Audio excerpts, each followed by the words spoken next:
Konnichiwa. As you can see on my desk, I got a couple of Japanese blades here, although these are all made in the Philippines. But this short video is not about this stuff, but it's about this tiny little thing. This is the Higonokami. Again, I hope I said it correctly.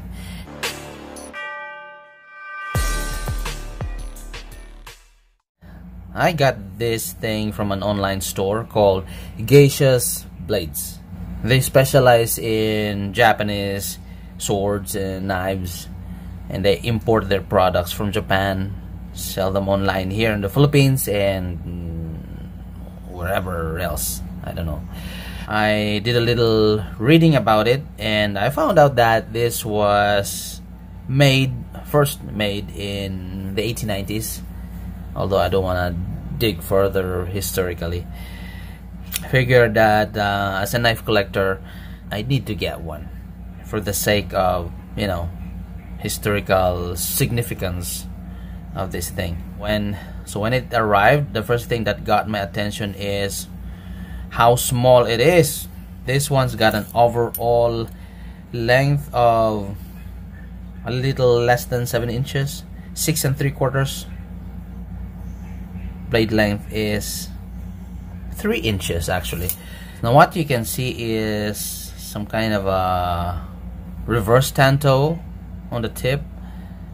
It's got a very slight curve to the blade.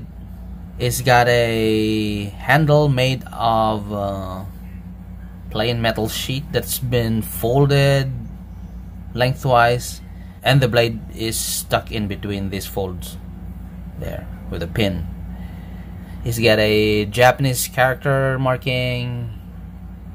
I have no idea what this means. The blade finish is rough on the flat surface and then satin finish on the grind. It's so small and slim. So this is a very EDC friendly knife when it comes to carrying it. It will easily slip into your small pocket, or it can even fit in a small purse. What else? Did it came sharp? Let's see.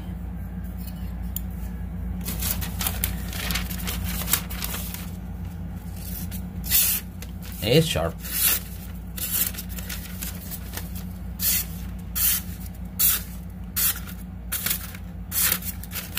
So it's a sharp blade out of the box. That's a good thing. Now its blade steel, it says Japanese SK steel. I have no idea what is that. I have no previous experience, whatever. But this is a Sanmai blade construction.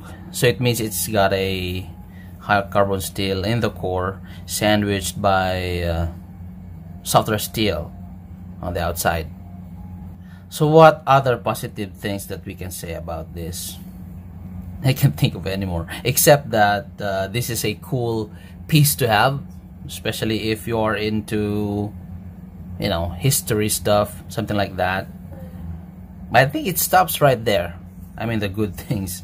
Now let's go talk about the negative things that we have, seen in this knife. So this is a very basic knife construction. There's no locking mechanism, no detent. For now, this is a bit tight because it's still new, but as I use it further, this pivot will loosen up eventually. And what's gonna happen is that because this has no detent, it can open accidentally while inside your pocket, because it's got this, some kind of a lever. How should I call this thing?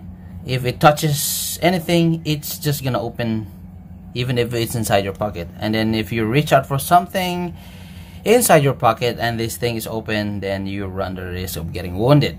That's not a very good thing. Now, because this is a friction folder, it's got no locking mechanism. Now I don't really worry about that, because if you're gonna use this knife, your thumb will be placed on this part, and then it will prevent the knife from closing into your finger. This is not a tactical knife anyway, so I really don't worry about that. Let's talk about ergonomics. I mean, this is just a rectangular piece of metal. So if you hold on to it, it's just like you're holding a stick. No contours that's gonna fit into the contours of your hand. And because this is a folded steel, what happens if you grip it tight is that these edges would be burying into your palm. Like that. Okay, it's not a very comfortable thing to feel. And it's very thin and straight, so it doesn't really feel very secure in your hand. It feels like it's gonna come off your hand. Another thing is that if you want to do maintenance on this knife, the pivot is a fixed one. You cannot unscrew it or disassemble it. Now I think the part about this that is really less appealing to me is the price. As a reference, if you're a Filipino knife collector, I can compare the price to this one. This is a 20 cm balisong made by Mauro, a very popular balisong maker in Batangas, and the price of this one is just a little less than this one. Would you buy this one over this one? Well, this one is a more solid knife, a more sturdy. It's got brass, buffalo horn, tool steel, a bigger blade, thicker blade stock, and a more fun knife to play with. So this is a better choice. Now, for another reference, I have here the Ontario Rat number 2, about the same length. This one's got a D2 tool steel, a much better blade material. It's got an FRN handle scales with liners, very ergonomic design, better action.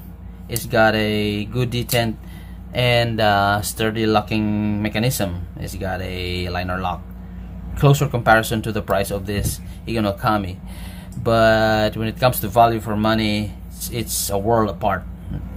So yeah, that's my take on this thing in matters of pricing. Now, is this knife worth keeping? I would say yes, I will keep it for its significance in the Japanese knife culture, which I also am a fan of.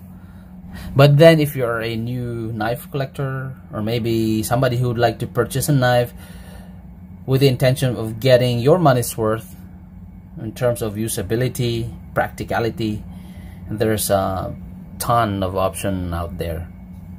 Alright, this one, it looks and feels like a box cutter. Oh hell, this is a box cutter, and I think this even feels better in the hand. So that's it.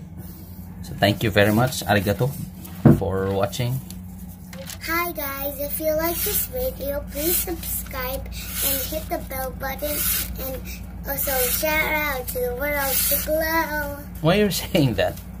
Because I want the world to glow, like everything. Glow? The world will be Glow? shiny. Like it's on fire?